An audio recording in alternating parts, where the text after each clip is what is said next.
총명한 여인.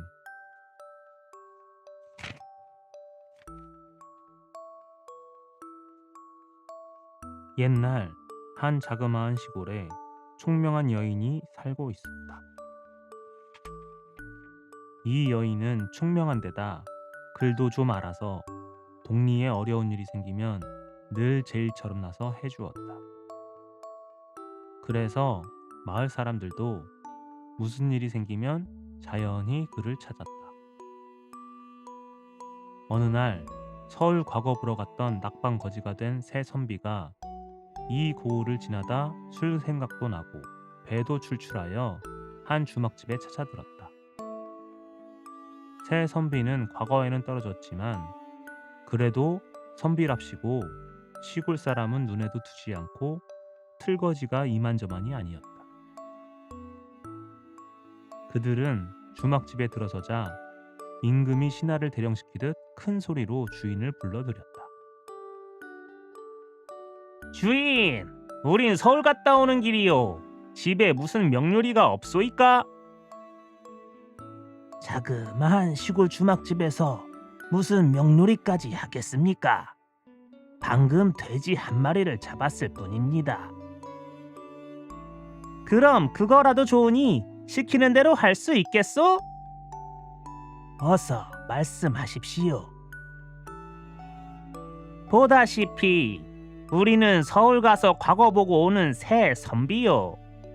세 사람이 채 세 가지면 되는데 첫째 채는 피타피채고 둘째 채는 피네피채고 셋째 채는 피의 피채요.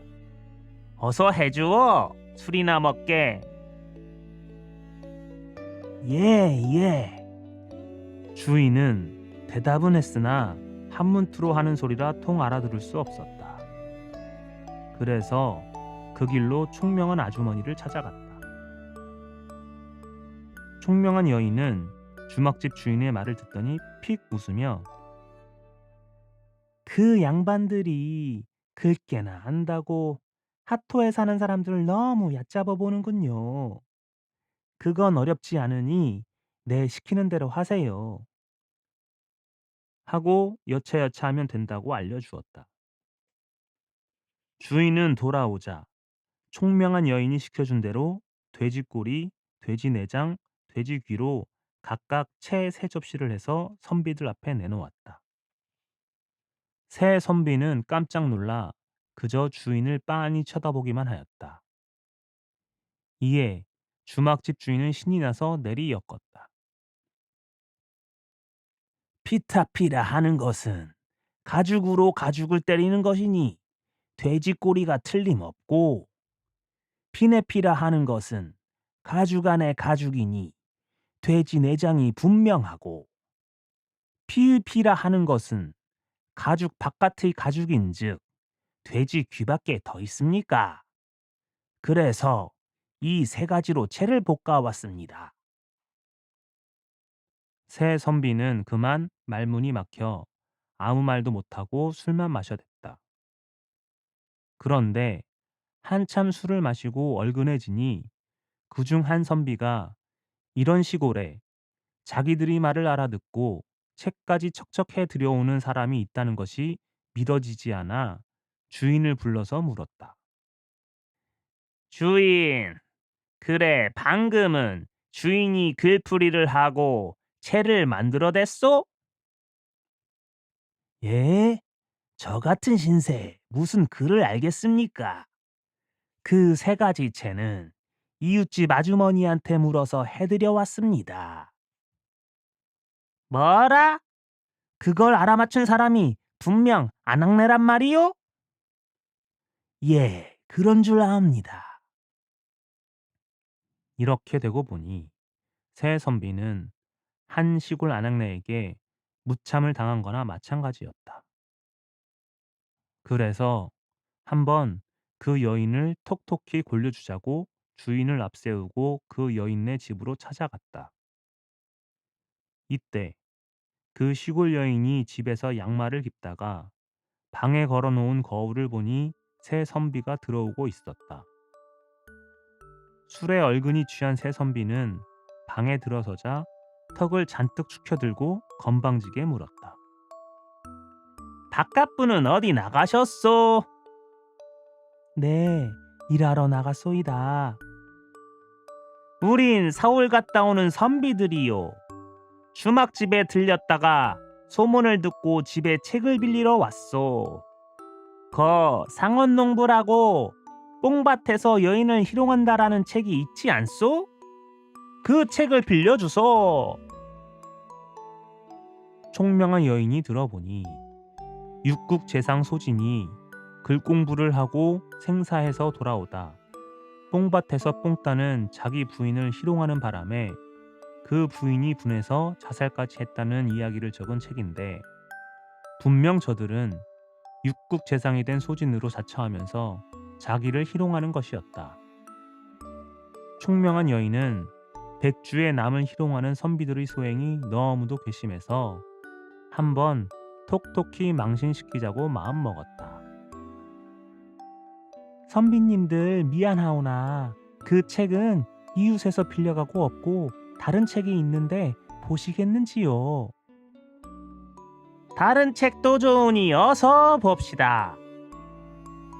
선비들은 여인의 올가미에 걸려드는 줄도 모르고 선뜻 대답했다. 그러자 여인은 새 선비를 보고 빙그레 웃으며 말했다.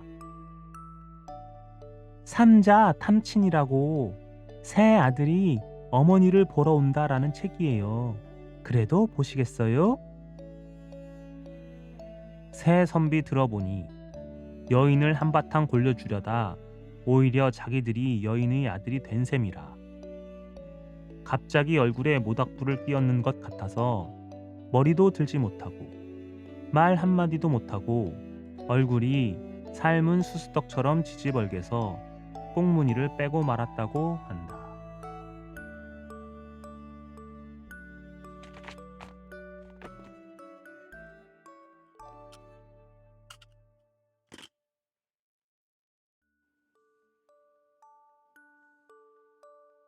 남산.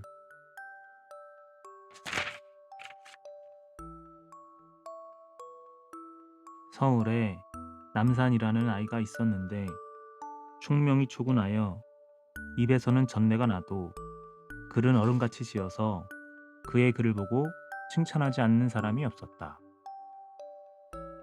남산의 할아버지는 글 잘하는 남산이를 장중보옥같이 귀히 여기며 어디를 가든 글을 그림자처럼 붙여가지고 다녔다. 남산이도 그랬다.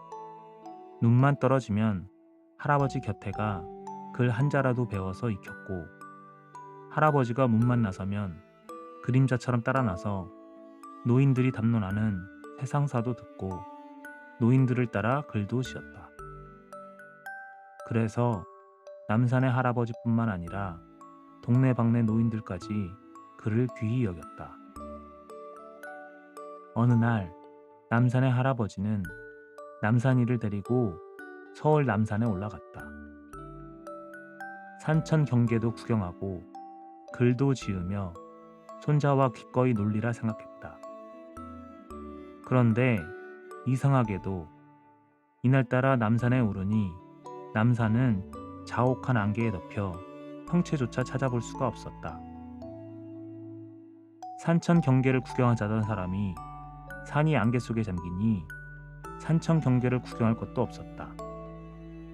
그래서 남산의 할아버지는 남산이를 보고 글이나 한 수 지어 읊으라 하였다.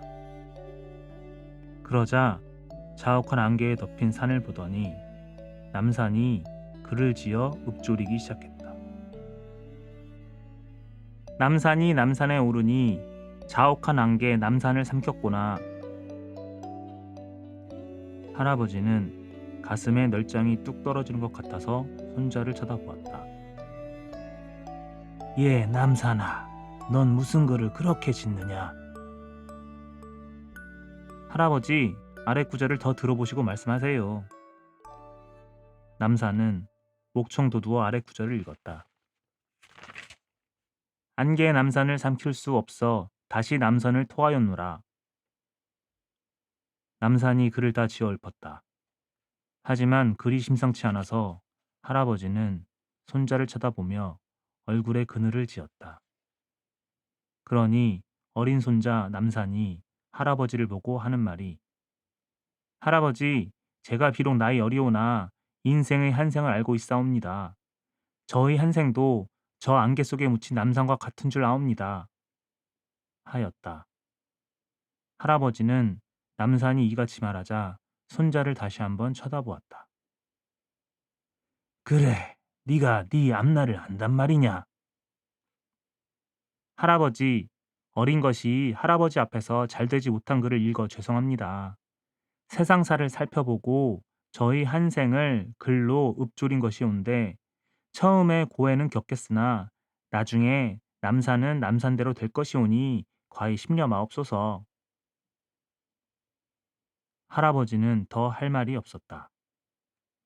인생을 살아가는 이치가 그런 것 같기도 하고 또 뒷구절을 들어보니 손자의 장래가 풀리는지라 다른 말을 하지 않고 안개를 바라보며 앉아 있었다.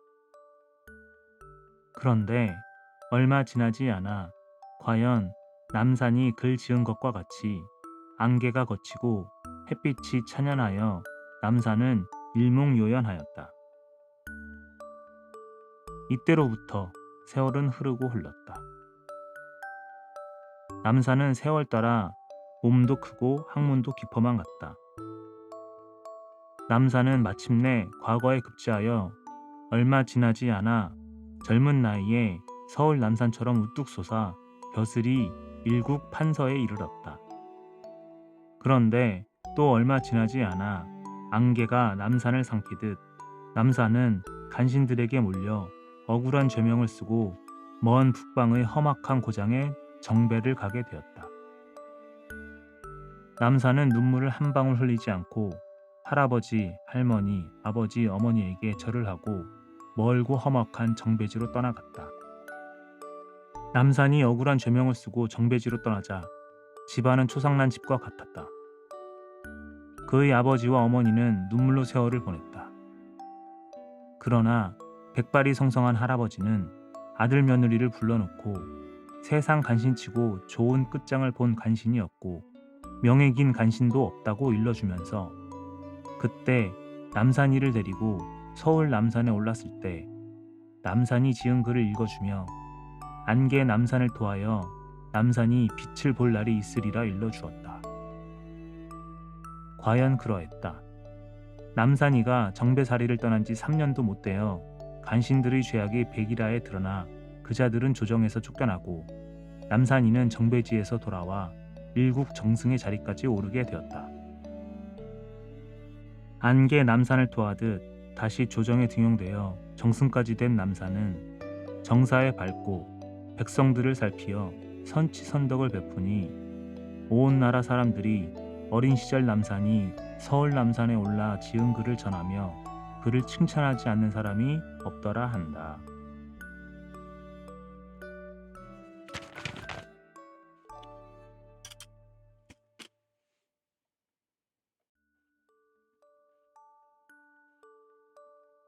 은혜 갚은 뱀.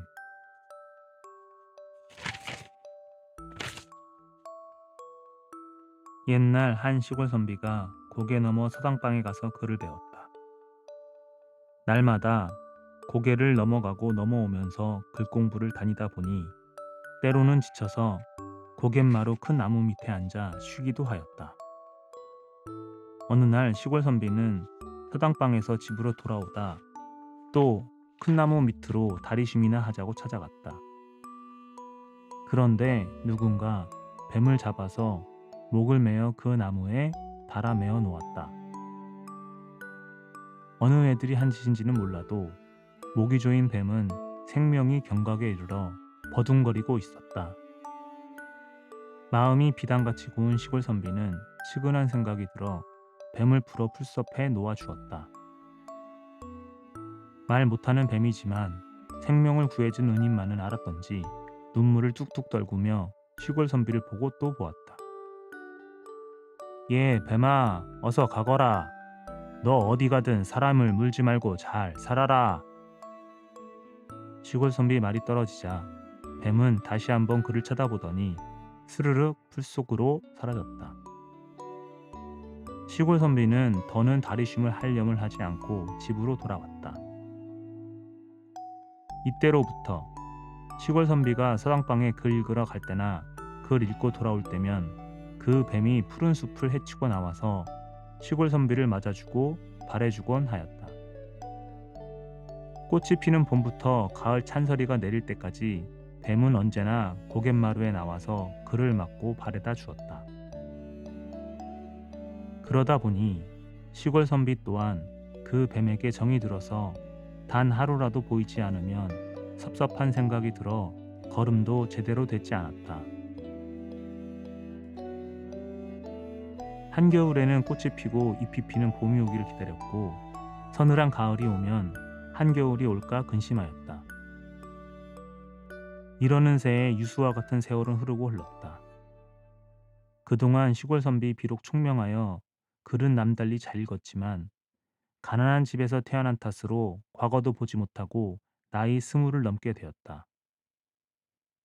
이러다 보니 아침을 먹으면 저녁 끼니가 없어 일가식솔이 굶기를 밥 먹듯 하여 그는 한숨으로 세월을 보냈다. 그러던 어느 날 고갯마루에서 살려준 그 뱀이 집들에게 찾아왔다. 시골 선비는 뱀을 보며 한숨을 후후 쉬다가 뒤가 보고 싶은지라 측간애가 뒤를 보게 되었다. 그런데 시골 선비 뒤를 보고 일어서려는데 그놈의 뱀이 화살같이 달려오더니 그의 엉덩이를 물어놓고 어디론가 사라져 버렸다. 시골 선비 눈에서는 불이 일었다. 잘 키워준 개에게 발 뒤축을 물린다더니 죽는 걸 살려주니 되려 그 살려준 사람을 물었다. 뱀을 잡자고 눈에 불을 켜니 뱀은 어디로 갔는지 그림자도 보이지 않는데 벌써 뱀독이 뻗치어 더는 어쩔 수 없었다. 시골 선비는 뱀독이 전신에 뻗칠까봐 달비로 허리를 동이고 대진을 얻어 뱀한테 물린 자리에 바르고 돼지 똥찜질까지 하였다.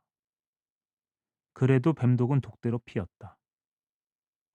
시골 선비의 아내는 밤마다 마당에 나서서 솔강불을 켜들고 뱀이 다시 찾아와서 해칠까봐 뱀을 지켰다.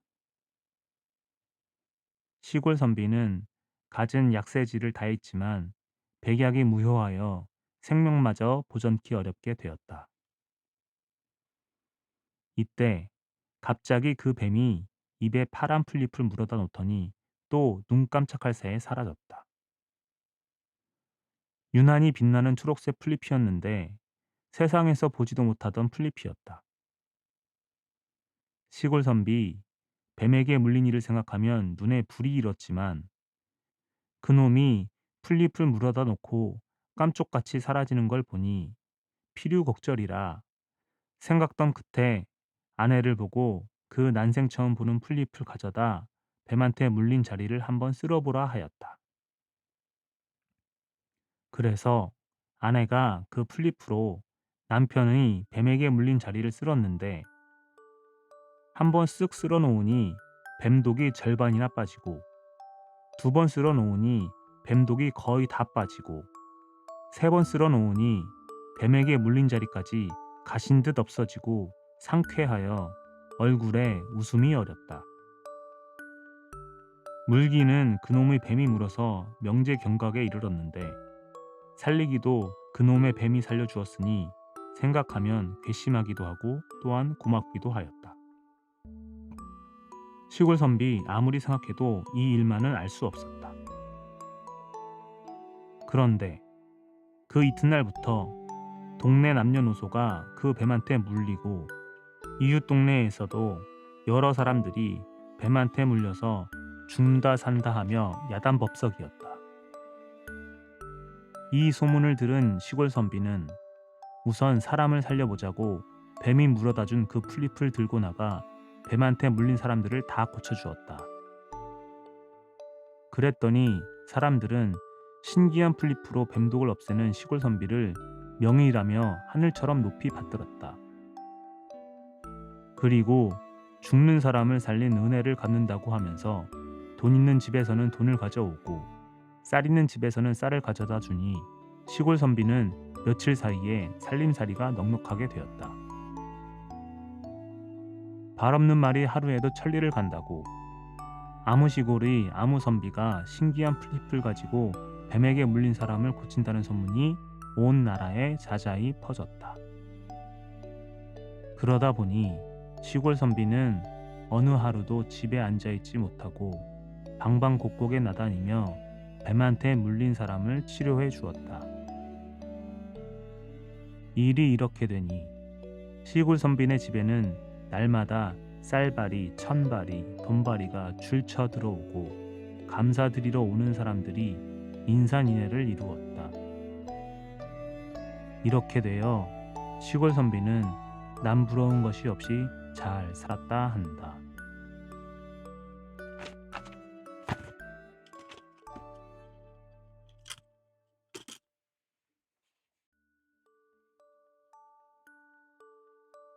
도미와 그의 아내.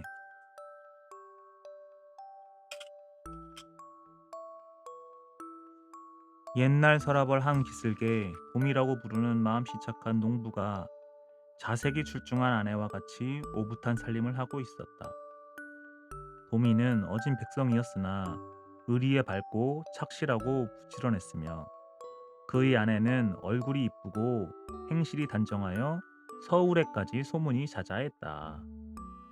그러다 보니 발 없는 말이 천리를 간다고 도미 아내가 천하절색인데다가 정조가 굳으며 부덕이 높다는 소문이 임금의 귀에까지 들어갔다.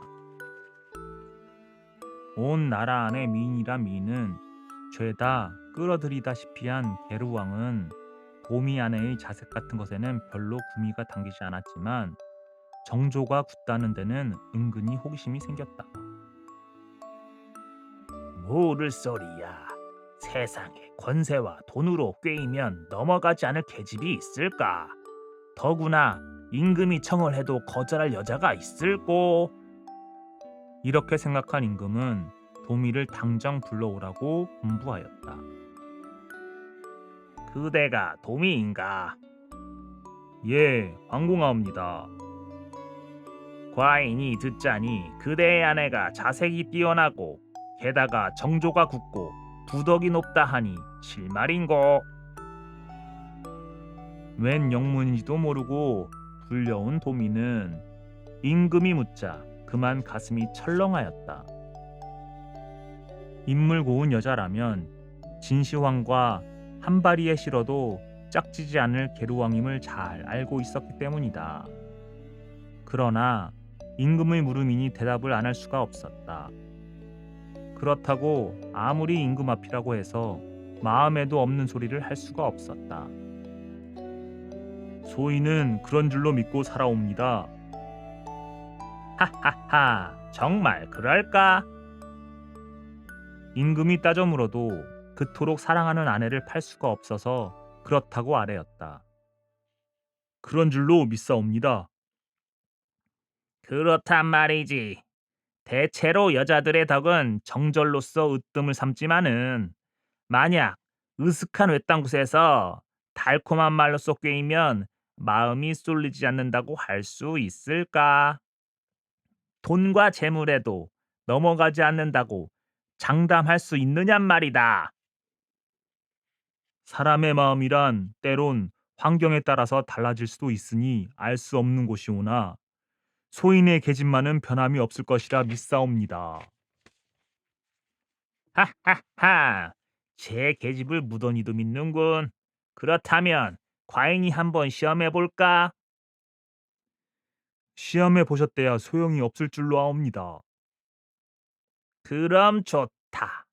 내가 네 눈앞에서 한번 본때를 보여주겠노라. 네 계집이 나에게 수청을 든다면 너는 머리 깎고 중이 돼야 하느니라. 임금은 이렇게 호언장담하고 도미를 딴방에 가두어 놓고 측근 신하를 부르더니 왕관과 도포 한 벌을 주며 오늘 저녁에 여차여차하라고 분부했다.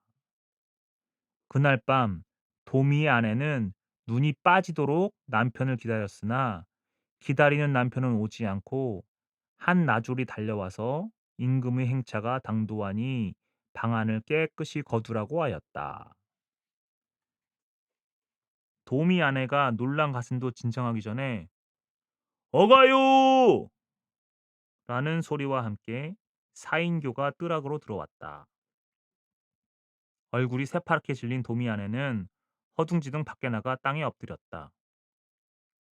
이 집이 도미의 집이며 그대가 도미의 아내인고. 임금의 위엄에 찬 물음이었다. 그러하옵니다. 대하원께서 누추한 집에 행차하시니 황공하기 그지없나이다. 과인이 기니 할 말이 있어서 왔거늘 어서 방으로 안내하라. 예. 도미 아내는 하는 수 없이 왕을 방으로 모시었다. 과인이 이렇게 온 것은 다름이 아니라 그대가 천하일색이란 말을 듣고 도미와 내기를 하여 내가 너를 가지게 되었도다. 오늘부터 그대를 왕비로 삼으려 하니 기왕 왔던 바에 놀다 갈 터이니 보금자리를 마련토록 하라. 도미 아내는 임금의 검은 심보를 불보듯 하였다. 자기 남편은 어떤 일이 있더라도 자기를 헐뜯거나 더구나 빈말이라도 아내를 대고 노름을 놀 남편이 아님을 누구보다도 잘 알고 있었다. 그래서 기왕지사 임금이 자기를 속이는 이상 자기도 임금을 속일 수밖에 없다고 생각했다. 만백성의 지압이신 대왕님께서 빈말을 하지 않을 것이오니 소첩이 어찌 순종하지 않으오리까. 분부대로 받들어 모시겠나이다. 단지 대왕님을 처음으로 모시는 자리오니 옷을 갈아입고 치장도 하고 오겠사오니 잠깐만 기다려 주시옵소서. 도미 아내는 방에다 이부자리를 펴놓고 나가서 몸종을 불러 전후 사연을 이야기한 후 얼른 화장을 시키고 옷을 입혀 들여보냈다. 본디 꽃피는 나이에다가 또한 얼굴이 아름다운 몸종이 화장까지 하고 들어서니 촛불이 더욱 밝아진 것만 같았다. 어서 이리 가까이 오너라. 임금은 여인의 손을 잡고는 촛불을 껐다. 여인은 말 한마디 없이 임금이 하는 대로 한 몸을 맡겨버렸다. 운우지정을 마친 임금은 여자의 속바지를 들고 일어나면서 한마디 했다. 후일 사람을 보내어 후궁으로 모셔갈 터이니 그때까지 기다리거라. 이 옷은 내가 정표로서 가지고 가노라. 여태 임금 노릇을 한 그 사이는 임금이 파견한 가짜 임금이었다. 가짜 임금에게서 전후 사실을 듣고 난 임금은 껄껄대고 웃었다. 하하하! 그러면 그렇겠지. 과인의 말이 틀릴 수가 있나. 여봐라, 도미를 대령시켜라. 도미가 들어서기가 바쁘게 임금은 물었다. 도미는 듣거라. 그래, 지금도 네 계집이 정절을 지킨다고 믿는고? 예, 믿사옵니다. 미련하기 곰보다 더한 놈이군. 어제 저녁에 나의 신하가 너희 집에 가서 네 아내와 꽃다운 인연을 맺고 왔는데도 너는 그래도 믿는단 말이지. 그럴 수 없사옵니다. 뭐시? 그렇다면 한번 보아라. 이것이 네 계집의 속옷이더냐? 아니, 이 속옷이 어찌하여? 하하하하. 이제야 제 계집의 속옷을 알아보는군. 아, 아니옵니다. 소인의 아내에게 이런 속옷이 없나이다. 그렇다면 이건 네 것이란 말이냐? 이건 분명히 여종의 속옷이옵니다. 멋이라고? 게르왕은 깜짝 놀랐다. 곰곰이 생각해보니 분이 상투 밑까지 치밀었다. 발칙한 것들이 미인계로서 과인을 속였구나. 얘들아, 걔 아무도 없느냐? 왕의 외침 소리에 나졸들이 달려왔다. 저 년놈들이 짜고서 임금을 우롱했으니 그 죄 100번 죽어 마땅하나. 목숨만은 살려주고 그 대신 다시는 아름다운 것을 볼 수 없도록 두 누나를 빼고 배에 실어 강에 띄우도록 하라. 나줄들이 달려들어 사지를 붙잡고 도미의 누나를 우겨내었다. 도미는 아무리 발악을 해도 소용이 없었다. 두 눈을 빼앗긴 도미는 자그마한 배에 정신을 잃고 쓰러진 채 한강물을 따라 정처 없이 떠내려갔다. 한편 가짜 임금을 속여 넘긴 도미 아내는 더욱 불안한 마음으로 남편이 돌아오기만을 기다렸다. 헌데 남편 대신 임금이 보낸 가마가 왔다. 부인을 궁궐로 매시라는 어명이요. 깜짝 놀란 도미 아내는 죽을 각오를 하고 죽기 전에 단 한 번만이라도 남편을 보려고 가마에 올랐다. 방금까지 천길만길 펄펄 뛰며 칼탕을 치겠다던 계로왕은 자기 앞에 나타난 도미 아내를 보자 먹었던 마음은 볶는 녹듯 녹아버렸다. 아, 과연 듣던 소문과 같구나. 100번 듣기보다 한 번 보는 것이 낫다더니 바로 너를 두고 한 말이요. 등잔 밑이 어둡다고 한 것은 과인을 두고 한 말이구나. 천하일색을 코앞에 두고서도 여직 모르고 있었으니 한심한 일이로구나. 도미 아내가 목소리를 들어보니 어쩌녁에 왔던 임금의 목소리가 아닌지라 가만히 눈을 들어 임금을 보니 확실히 어쩌녁 그 임금이 아니었다. 그제서야 어쩌녁에 온 것은 가짜 임금이었음을 알게 되었다. 어쩌녁엔 발칙한 짓을 하더니 이젠 어쩔 셈이냐? 과인의 말을 따르겠느냐? 황송하옵니다. 어쩌녁에 온 임금의 행실은 마치 야밤에 쏘다니는 도적 고양이 모양이라 함부로 임금님의 존엄을 더럽히기에 소첩은 그것이 가짜 임금임을 알고 골려주었던 것이옵니다. 그래? 하하하. 그렇다면 지금은 어떠냐? 대왕님께서 소첩을 사랑해 주신다면 그저 황공할 따름이옵니다. 그게 참말이렸다. 대왕님 앞에서 누가 감히 거짓말을 하겠나이까. 단지 소첩이 유부녀로서 지아비 생사를 모르고 있으니 어찌 대왕님을 모실 수 있겠사옵니까? 두 지아비는 모시지 않겠다. 그 말이렸다. 그러하옵니다. 대왕 마마. 그건 염려 마라. 도민은 임금을 속인 죄로 마땅히 죽여야겠으나 너의 낯을 보아 목숨만은 살려주었으되 다시는 너를 볼 수 없도록 누나를 빼내고 한강에 띄워 운명에 맡겼노라. 임금의 말에 도미 아내는 어찌나 놀랐던지 기절할 뻔하였다. 어서 이 자리를 빠져나가 남편을 구해야겠다는 일념으로 속으로는 피를 삼키면서도 겉으로는 해죽 웃으며 아양을 떨었다. 기왕 남편을 잃은 과수의 몸이온데 젊고 젊은 나이에 독수공방 어이하며 또 혼자 살기도 막막하오니 대왕님께서 소첩을 불쌍히 여기시사 버리지 않는다면 대왕님의 발사계라도 될까 하옵나이다. 왕은 너무나도 좋아서 입이 갈짓자가 되어 껄껄 웃더니 짐승처럼 덮쳐들어 야수 같은 수욕을 채울 차비였다. 대왕님, 이제 소첩의 모든 것이 대왕님의 것이오니 아무 때건 마음대로 하실 수 있사온데 어찌 이처럼 조급해하나이까. 지금 소첩이 몸이 부정하오니 목욕을 한 뒤에 깨끗한 몸으로 모시겠나이다. 한 번 더 속는 셈 치고 들어줄 터이니 얼른 그러도록 하라.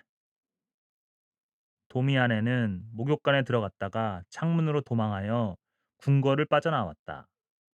도미 아내가 한강에 이르렀으나 남편의 그림자도 없고 철썩이며 흐르는 물소리뿐이었다.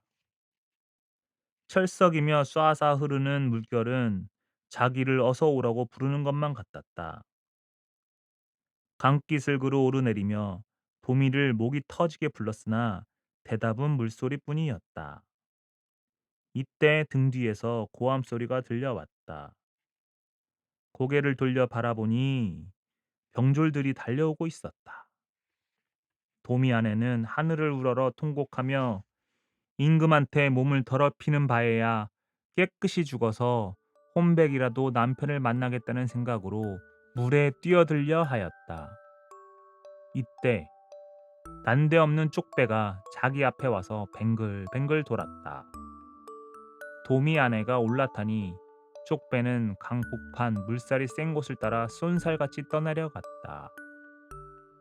하룻밤을 배 위에서 지내고 날이 푸름이 밝아오는데 쪽배가 한 무태 걸리었다.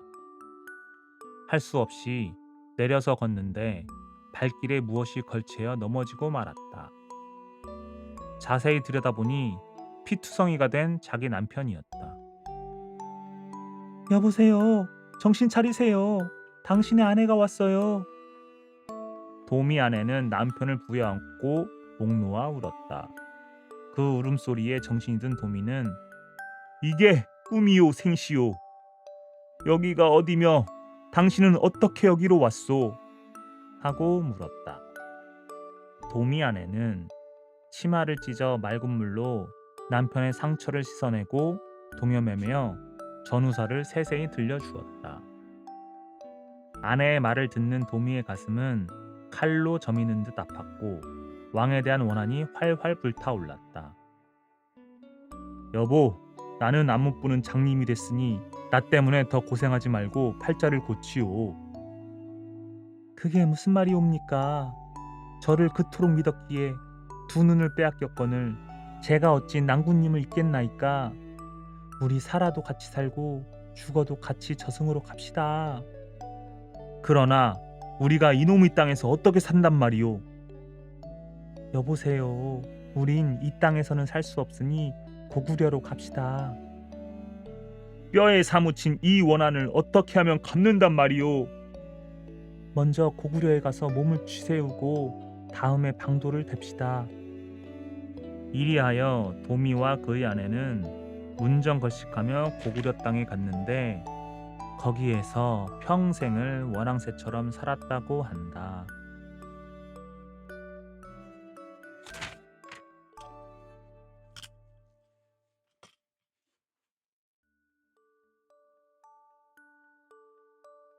귀돌이와 천문도사.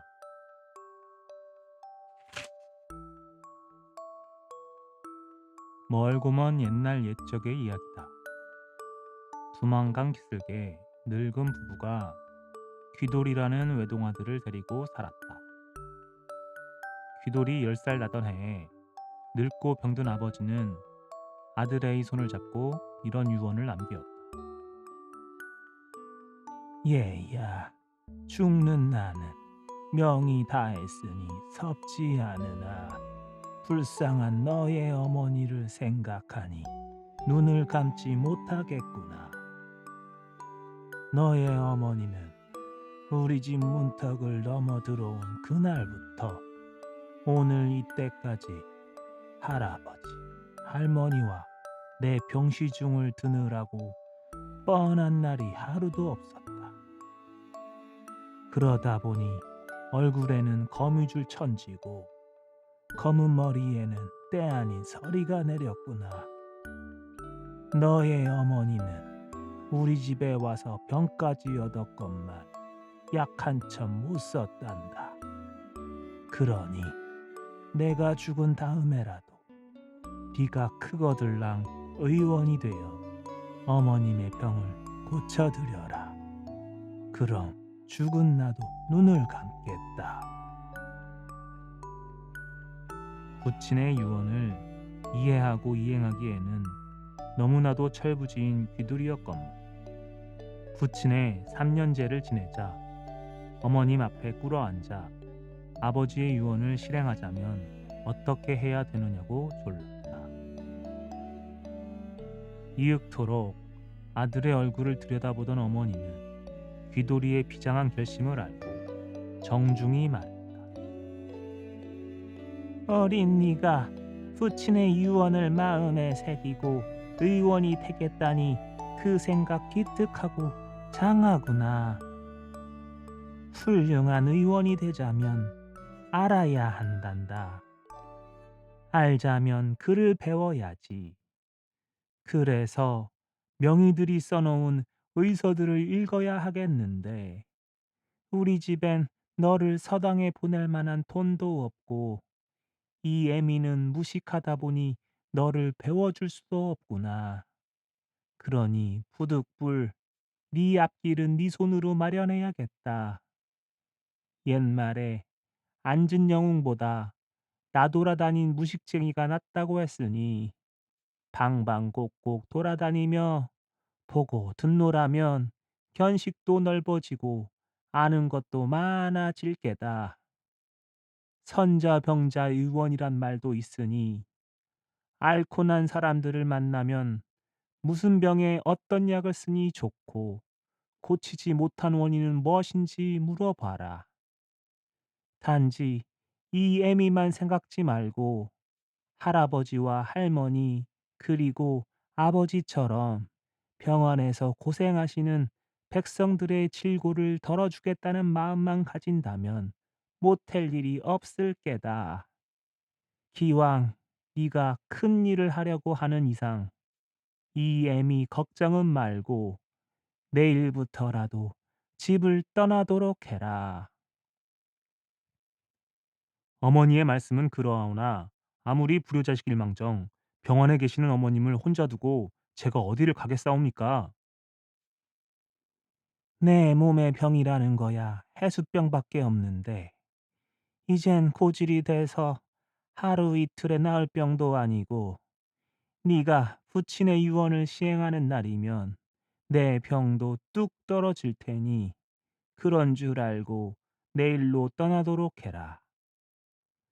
공든탑이 무너지려라는 말도 있으니 중도에 물러설 생각 말고 10년 전에는 이 애미를 볼 생각을 랑 아이에 말하라. 어머니의 간곡한 말씀에 감격된 귀돌이는 12살 난 어린 몸에 큰 뜻을 품고 어머니를 하직하고 정처 없는 유랑의 길을 떠났다. 길을 떠난 지 반년 만에 한 서당의 심부름꾼으로 들어가서 굳은 일 마른 일 가리지 않고 부지런히 일하면서 짬짬이 등 넘어 공부를 하여 막힘없이 볼 수 있고 쓸 수 있게 되자 5년 만에는 서당을 떠나서 또다시 유리걸식하며 입술이 닳도록 묻고 팔목이 붓도록 적었다. 그러던 어느 해 무더운 삼복철이었다. 길을 가다가 샘터를 만나 가란 목을 적시는데 버드나무 정자 아래 백발된 할머니가 있었다. 할머님께 인사를 올리고 올해 춘추가 얼마나 되셨는가 물었다. 토련님한테 말하기도 거북하외다. 남의 나이를 먹다 보니 내일 모레면 백하고도 20번째 생일을 맞는다오. 귀돌이는 저도 모르게 예? 하고 놀라면서 할머니께서 장수하신 비결은 무엇이옵니까?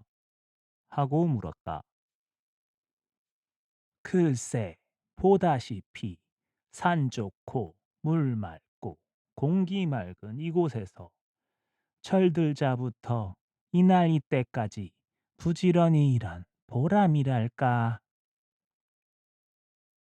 그 사이에 병원에 계신 적은 없으셨나요? 난 콧불도 몰랐는데 아이 때 홍진을 하다가 귀신이 될 뻔했지. 그런데 후에 해수병에 걸렸댔네. 해수병이라는 말에 귀돌이는 바싹 다가앉으며 물었다. 무슨 약을 쓰셨나요? 약? 글쎄, 약이 옳기사 옳지. 집안에 가마 한 짝밖에 없는 신세. 약은 무슨 약이겠나. 그때 지나가던 한 노인의 말씀대로 불개미를 잡아먹었지. 그래서 효험을 보셨나요? 보고 말고 그때부턴 이날 이때까지 약이라곤 통 모르게 지냈지. 정말이야. 이 밀방은 천서에도 없다고 했으니깐. 할머니, 정말 고맙습니다. 귀돌이는 그 즉시 고향으로 달려가 어머님의 병을 고쳐드리고 싶었다. 그러나 10년 동안 공부하고 명의가 되어서 돌아오라던 어머니의 목소리가 귓전에 울리는지라 백지와 붓을 꺼내놓고 적기 시작했다. 이 사람아, 그건 적어서 뭘 하나? 예, 실은 저희 모치님이 만성 해수병으로 고생하신 지가 수십 년이 되옵니다. 그래서 돌아가면 어머님의 병을 고쳐드리려고, 또 후세 사람들이 해수병에 걸리면 할머님 말씀대로 치료해 드리려고 적습니다. 그래, 그거 참 좋은 생각이네. 그럼 내가 듣고 본 것들을 더 말해줄까? 나야 산전수전 다 겪다 보니 무슨 일인들 못 해보고 무슨 말인들 못 들었겠나. 할머님, 고맙습니다. 어서 말씀해 주세요. 그래, 말해주고 말고. 내가 100살을 넘어 먹도록 살아오면서 볼라니 인삼녹용이 선약이라 더 말할 것 없는 게고 방금 말했던 불개미 말이요. 그게 좋은 약이라네. 사양이 좋다는데 왜 좋은지를 아나? 그게 바로 불개미가 약이 된 거라네. 사양이란 놈이 늘상 몸을 불개미 둥지에다 박았다가 불개미를 잡는가 하면 곰도 혀를 불개미 굴에 넣었다가 불개미들이 붙으면 잡아먹거든. 그러니까 곰의 열이 쓰지만 약이 되는 걸세. 불개미란 놈이 독이 있어요. 내가 아이들을 키울 때 혀가 터졌길래 불개미를 잡아다가 닦아서 가루를 내어 발라줬더니 직통이 아니겠나. 그러니 내가 100살을 넘어 산 것도 아이 때 홍진한 후 불개미를 먹어서 그런지도 모르지. 귀돌이는 이렇게 가는 곳마다에서 묻고 적다 보니 걸머진 망태기에는 5만 가지 약재들과 밀방으로 가득 찼다. 후일에 그것들을 정리하여 민간 처방과 초약이란 두 권의 책을 묶었다. 물처럼 쉼없이 흐르는 세월은 여류하여 귀돌이가 집을 떠난 지도 언 8년이 되었다. 그동안 갈아시는 집시는 얼마며 발이 터져 흘림피는 얼마인지 모른다. 괴롭고 고통스러울 때마다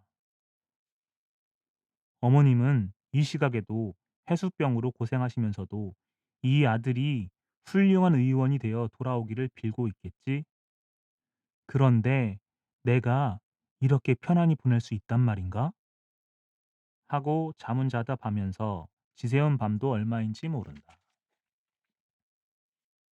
이렇게 8년 세월을 보내고 하루는 달과 별과 동무하여 온 밤을 걷다가 날이 희붐이 밝아오는데 자세히 사방을 둘러보니 꿈에서도 그리던 고향 마을 뒷산이었다.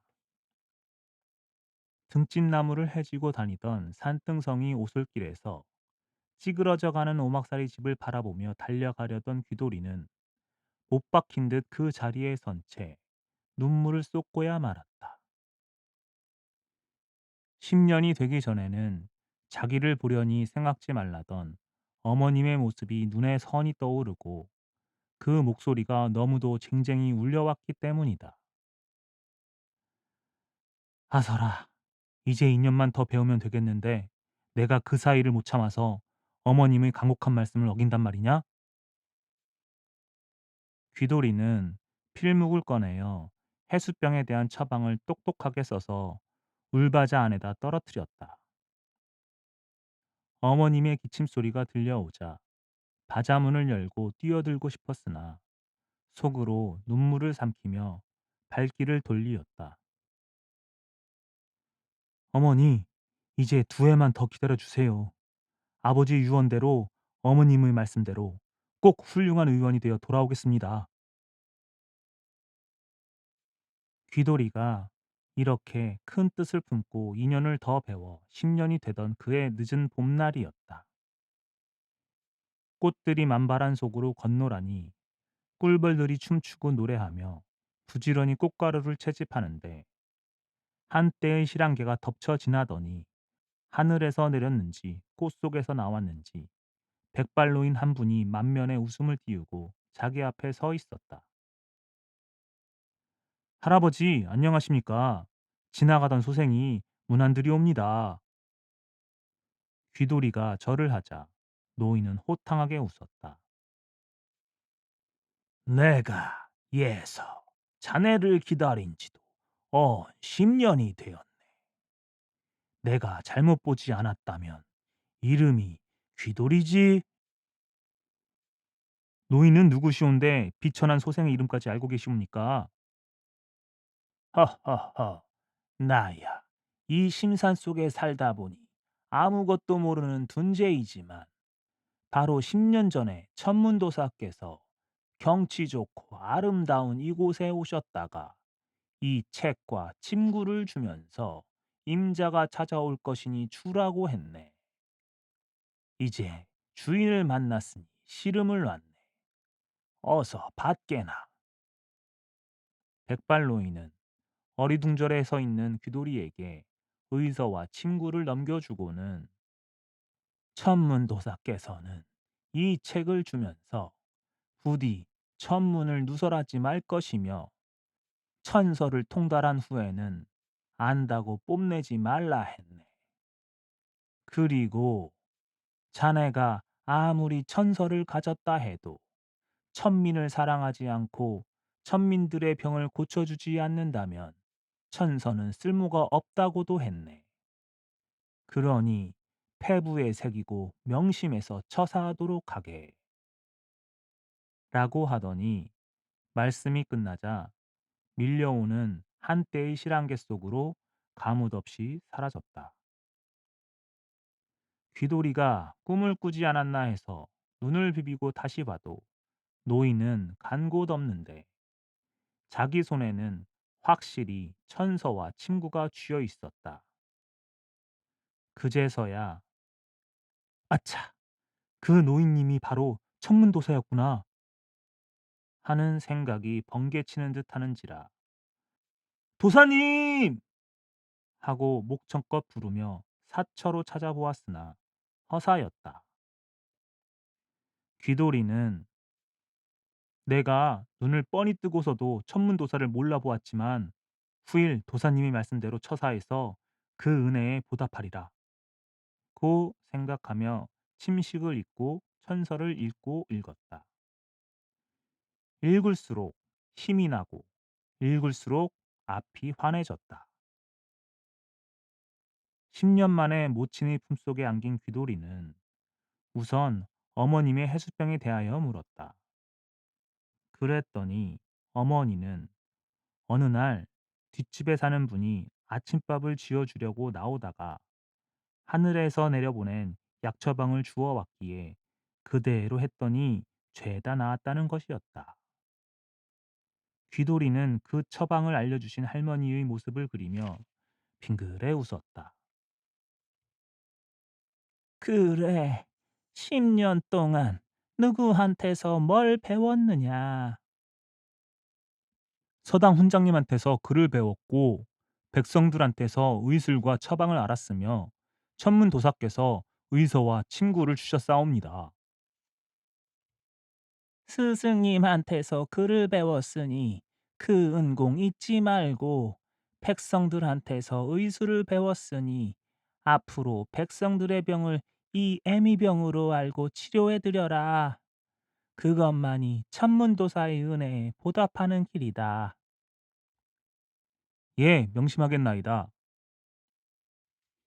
이때부터 귀돌이는 자기를 찾아오는 병자는 물론이요 누가 앓는다는 소식만 들으면 야밤중이라도 찾아가서 봐주고야 시름을 놓았다.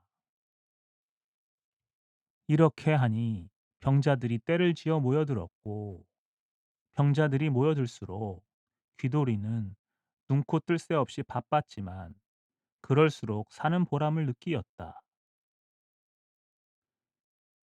그러나 한 해 두 해 흘러가고 이름이 나고 생활이 펴지자 8칸 기와집을 덩실하게 지어놓고 똑같은 분위를 아내로 얻고 보니 병자들에 대한 정성이 나날이 못해갔다.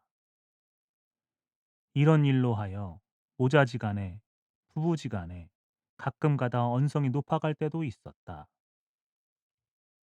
얘야, 요즘 넌 변한 것 같구나. 어머니가 물으면 귀돌이는 씨무르기 웃으며, 어머님도 만물이 철 따라 변하는데 나라고 변하지 않을 리가 있습니까? 하고 스쳐 넘겼으나 자기도 모르게 빈손으로 찾아오는 병자들은 대충 봐주고, 밤에 찾아오는 병자를 보면 먼저 이맛살을 찌푸리게 되고, 양반 나으리들이 돌아갈 때면 쫓아가며 인사하게 됨을 느끼고 있었다. 그러던 것이 이제는 밤에 누가 모시러 오면 "어서 나가보세요." 하고 재촉하는 아내의 말은 듣고서도 못 들은 척했으며, "들어와 기다리세요." 하고 아내가 손님을 맞으면 "누가 당신더러 나서라 했소?" 하며 짜증에 역증을 내면서 고내선 못 보겠다고 핑계를 대던 것이 나중에는 병보러 나가는 일을 그만두고 말았다. 그러다 보니 찾아오는 병자들은 차츰 줄어들어 한가하게 보낼 때가 많았으나 마음만은 오히려 편안하지 못했다. 그러던 어느 날 비가 주룩주룩 퍼붓는 밤이었다. 방금 잠이 들었는데 "선생님 계십니까?" 하고 누가 불렀다. 이 밤중에 자기를 찾아온 것은 급한 병자가 있기 때문이라는 것은 손금 보듯 빤한 일이었건만, 귀돌이는 두세 번이나 불러서야 자리에서 돌아 누우며 "걔 누구시오?" 하고 물었다. "저올시다. 운마을에 사는 천서방이 올시다.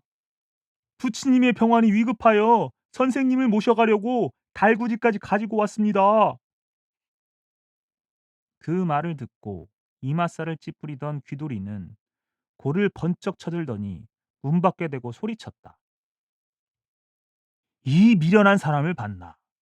달구지까지 가지고 올 바에야 부친을 싣고 왔더라면 시간도 앞당기고 내가 병도 볼 수 있지 않겠나? 나도 곧불에 걸려 방금 약을 먹고 누워서 땀을 내고 있는 중일세." 이렇게 그럴듯한 거짓말을 아무런 가책도 없이 척척 꾸며대었다.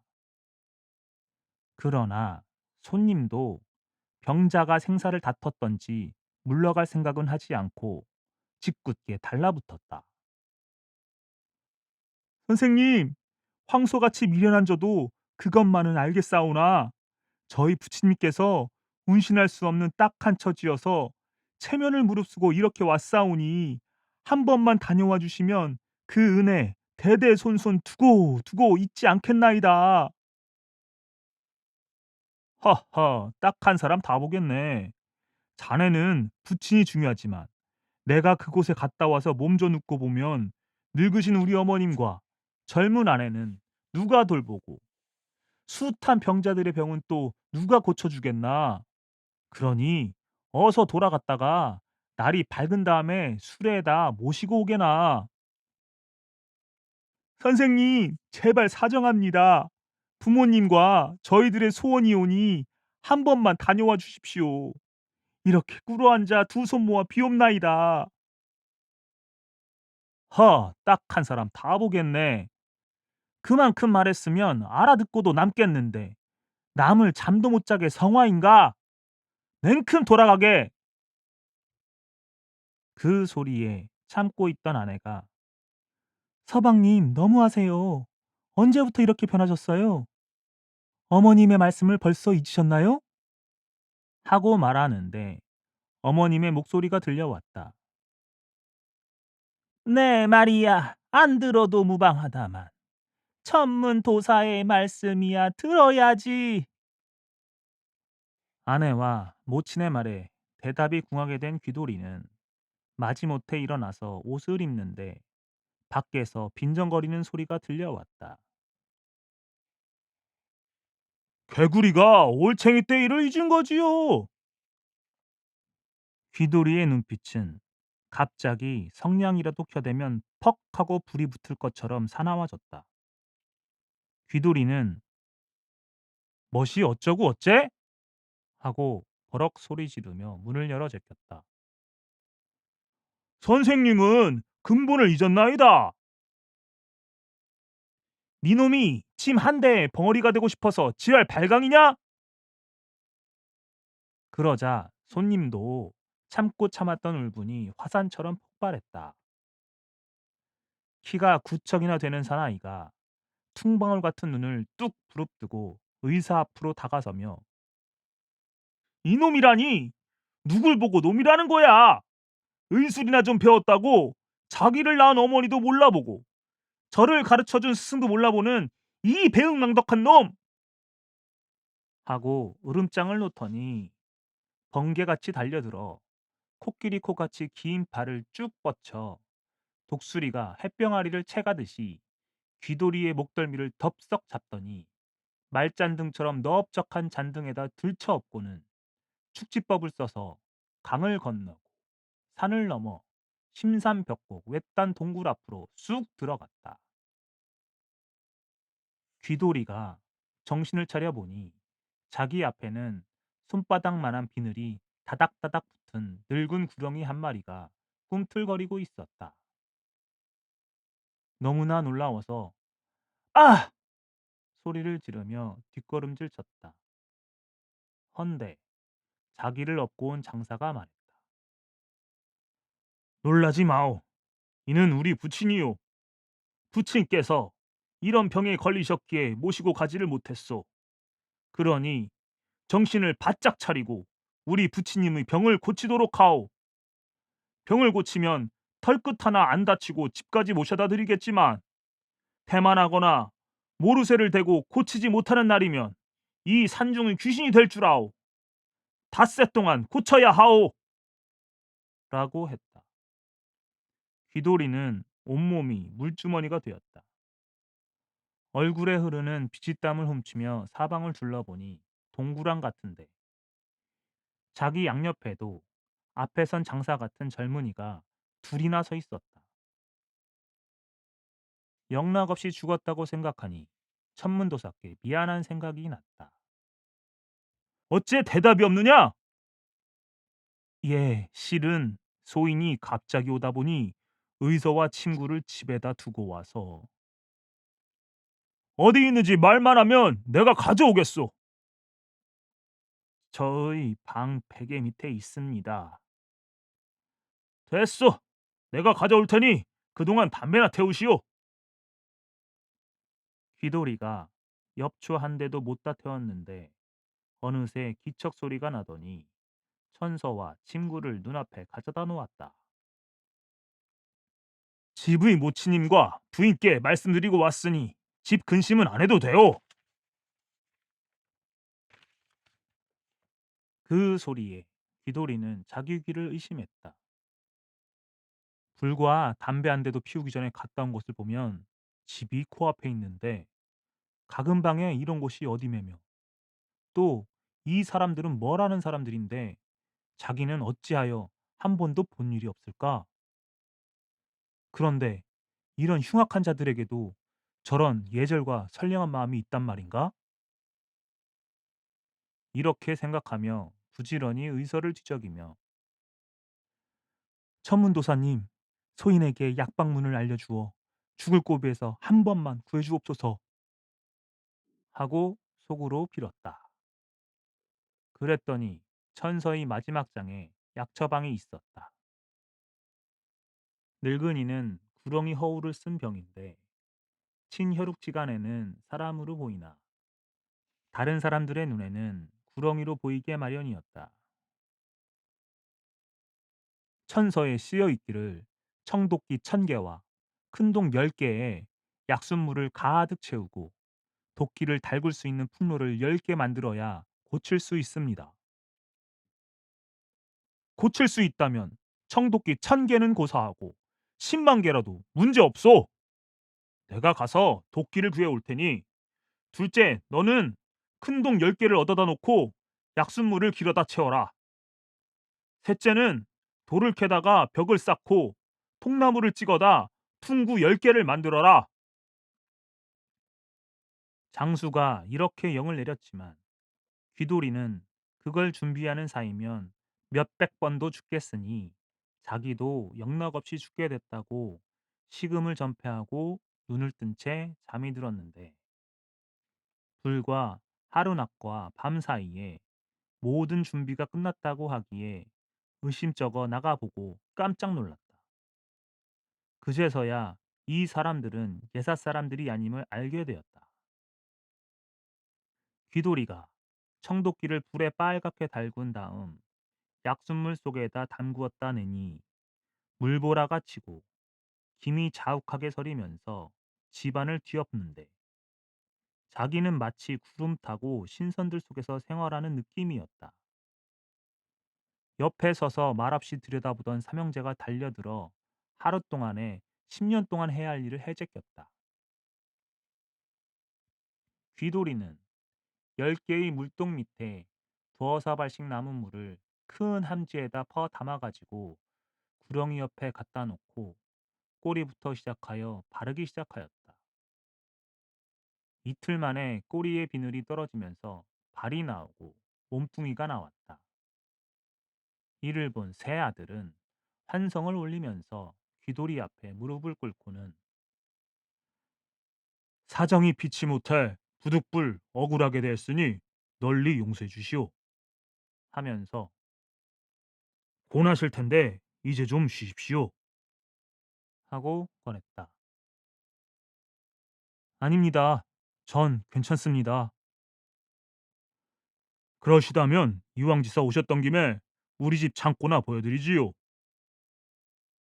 장수가 명령조로 말하고는 동의도 얻지 않고 앞서가는지라 귀돌이는 부득불 따라갔다. 첫 창고에 들어서니 금은 보화로 가득 찼는데 눈이 부셔서 볼 수가 없었다. 수고한 값으로 드릴 테니 마음대로 가져가십시오. 천만의 말씀입니다. 황금은 흑사심이라는데 알고서야 그걸 해서 뭘 하겠습니까? 아, 그렇겠소. 그럼 두 번째 창고 나가서 봅시다. 두 번째 창고 문을 여니 30명의 목을 매달았는데 모두 혀가 서발씩이나 나온 걸 보니 저도 모르게 온몸에 소름이 끼치었다. 이놈들은 아무것도 모르는 주제에 의원이란 틀을 차리고 천민들의 피를 빨아먹은 흡혈귀들이기에 이렇게 끝장을 본 것인데 공짜로 처먹고 빼앗아 먹기를 즐기다 보니 죽어서도 그 버릇을 못 고치고 더 먹겠다고서 혀를 빼들고 침을 흘리고 있지요.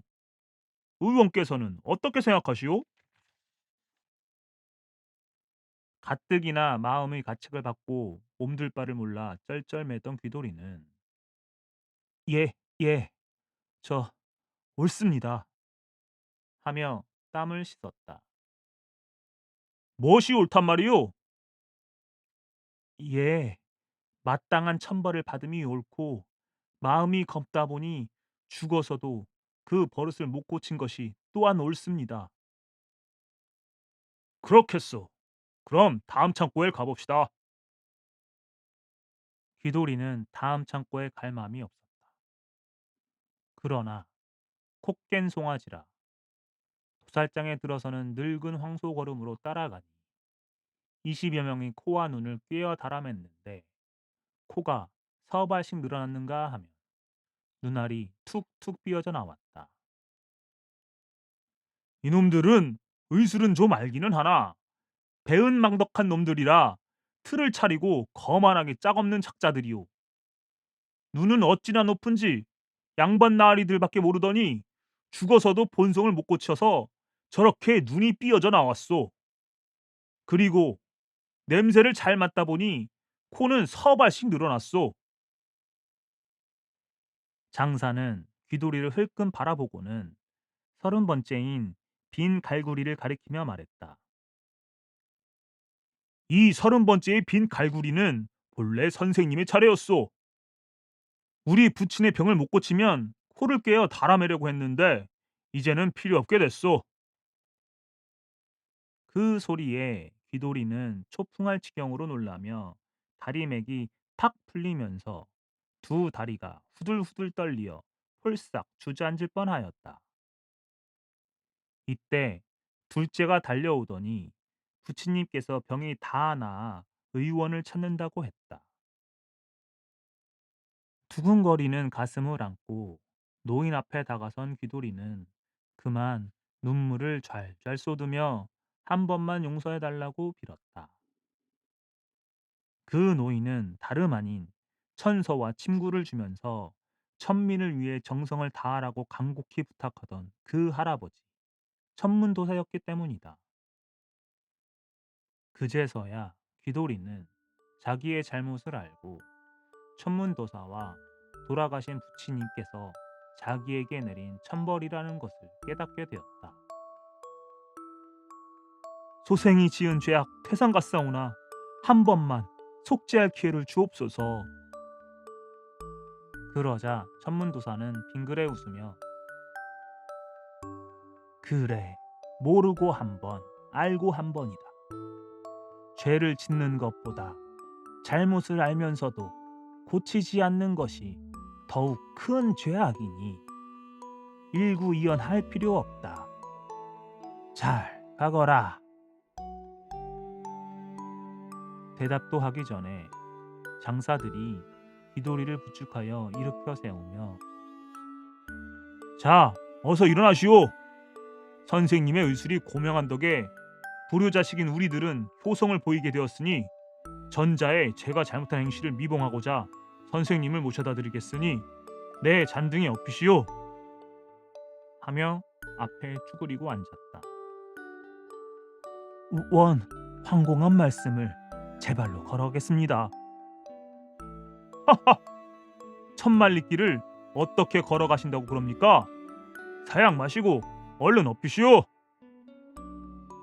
귀돌이가 업히니 나무가 가는지 자기가 가는지 바람소리가 귓전에서 앵앵하는데 눈 깜짝할 사이에 자기 집 마당에 와서 내렸다.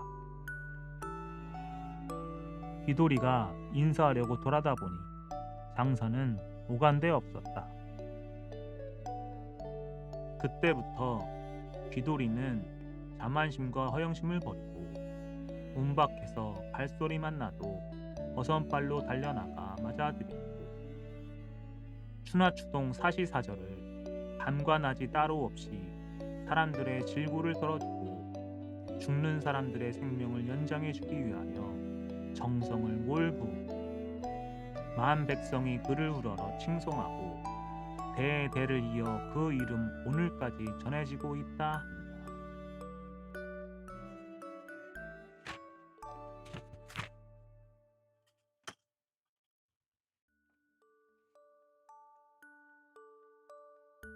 두 선비.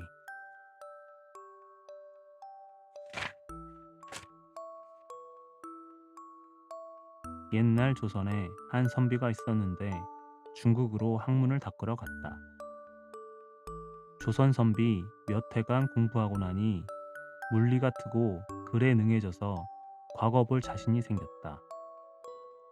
마침 과거를 보러 과장에 들어갔는데 글자를 보니 삼희라 세 가지 기쁨을 가지고 글을 지으라는 것이었다. 조선 선비는 타국에 와서 큰 마음을 먹고 공부를 한 사람이라 눈 깜짝할 새에 대한봉감우 큰 가뭄의 단비를 만나다 타향봉고인 타향에서 옛 친구를 만나다 동방화촉야 동방화촉하는 밤이로다 라고 새 구절을 어렵지 않게 썼다. 조선선비 너무 빨리 쓰고 나니 받치기도 머쓱하여 남들이 어쩌는가 두리번 살피는데 피뜩 볼라니까 곁에 앉은 중국 선비가 쓴 글이 신통이도 자기 글과 똑같았다. 조선 선비가 생각해보니 한 과장에서 똑같은 글이 둘이 나온다면 어느 하나를 도작으로 볼 것 같았다. 그래서 다시 머리를 짠 끝에 이미 쓴 글귀 앞에 각각 두 글자씩 더 붙여서 7년 대한 봉가무, 천리 타향 봉고인, 무월 동방 화촉야라고 썼다. 이렇게 쓰니 단 두 글자만 보탰는데도 그 기쁜 감정이 갑절이나 더 두드러지게 드러났다. 이리하여 조선 선비는 과거에 급제했으나 중국 선비는 낙방이 되고 말았다. 낙방이 된 중국 선비가 급제한 글을 보니 사실은 자기 글과 똑같은지라 너무도 억울하고 통분하여 치마 끝에 그만 죽고 말았다. 그 후 조선 선비는 조선으로 돌아가게 되었는데 죽어서 귀신이 된 중국 선비는 죽어서도 과거 볼 때 일이 속에서 내려가지 않아 한번 겨뤄보자고 조선 선비를 뒤쫓아갔다. 조선 선비가 무슨 괴상한 동정이 들려서 뒤돌아보니 머리를 풀어헤친 귀신이 혀를 빼물고 헐떡이며 따라오는지라 그는 그만 겁이 더럭 나서 오구마 날 살려라 하고 오금에 불을 번쩍 일구며 뛰었다. 이렇게 달리거니 뒤쫓거니 하다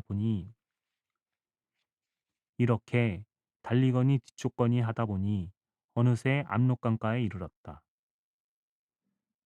중국 선비는 귀신이 되긴 했어도 국경은 아는지라 국경을 넘어서기 전에 조선 선비를 붙잡아 세우고 호통을 쳤다. 너 조선 선비야, 나를 모르겠느냐? 너는 대체 사람이냐 귀신이냐? 그때 과거장에서 네 놈이 내 글을 훔쳐 급제한 바람에 원통에 죽어서 귀신이 되었다. 조선 선비 그제야 찬찬히 보니 과거장에서 제 곁에 앉았던 중국 선비가 분명했다. 이 글을 훔치다니 당치 않은 소리는 하지도 마라. 그건 우리 둘이 글재간이 같아서 같은 글이 나온 거다. 그게 정말이냐? 정말이다. 그러면 우리 한번 글재간을 비교보자. 내 한기 지을 테니 제껏 그 글에 짝을 맞춰라. 못 맞추면 너를 잡아 저승으로 데리고 가겠다. 그럼 어디 네가 먼저 읊어보아라. 산고지거두라. 산이 높으니 땅이 머리를 들었구나. 그까짓 글에 대답하기는 어렵지 않다. 월출천게 아니라 달이 솟으니 하늘이 눈을 떴도다. 귀신이 된 중국 선비 들어보니 흠잡을 데가 없었다. 하지만 그는 그래도 조선 선비를 놓아주지 않았다. 안 된다. 한 번으로는 결판을 못 낸다. 내 한 글귀 더 읊겠으니 어서 받아라. 동산에서 꽃이 웃는데 그 소리는 들을 수 없구나. 그도 어렵지 않다. 수풀에서 새가 우는데 눈물은 볼 수가 없구나. 자, 이만하면 어떠냐? 조선 선비가 별로 생각하는 새도 없이 이렇게 제깍 화답을 하니 귀신이 된 중국 선비는 그만 탄복하여 이제는 네 글재간을 알았다. 네가 네 글재간으로 과거에 급제했으니 내 누구를 원망하겠느냐 하고는 자취 없이 사라져 버렸다고 한다.